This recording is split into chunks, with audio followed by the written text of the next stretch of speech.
Qizlarjonlar, sizlar bilan bugun anor komplektini yasashni o'rganamiz. Birinchi shunaqa anaqalar yopishtirib oldimda, kalsochalar. Xolasalar zanjir qo'ysalar ham bo'ladi. Undan keyin qizil metrajni ko'zimizdan yopishtirdim. Undan so'ng oqidan shunday ketirma-ketinlikdan yopishtirib ketaveramiz. O'rtasini aniq orientirni olish uchun men kleyda chizib olaman. Sizlar xohishlaringizga qarab qilib olsalaringiz bo'ladi. Kleyni ham iloji bo'yicha nima deydi uni akkuratni surtishga harakat qilamiz.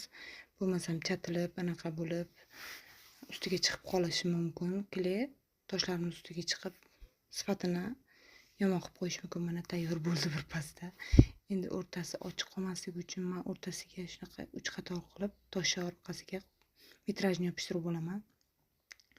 Undan keyin apravaladan 2 xil razmerda ishlatdim. Kattasidan, kichkinasidan 35 deydimi, necha deydi. Shularning uncha farqiga bormayman. 5 yildan beri ishlayotgan bo'lsam ham yopishtirib bo'ldim. Orada bolalarim bitta videoni o'chirib yuborishibdi. Endi anorni tepasini yasash boshladim. 3 qator oq, qizil qilib metrajni ko'zga yopishtirish boshladim. Kelinimiz anaqa tanlaganlar uchun, xrustalni tanlaganlar uchun o'rtasiga xrustalni qo'ydim. Ali rangidan qo'ydim.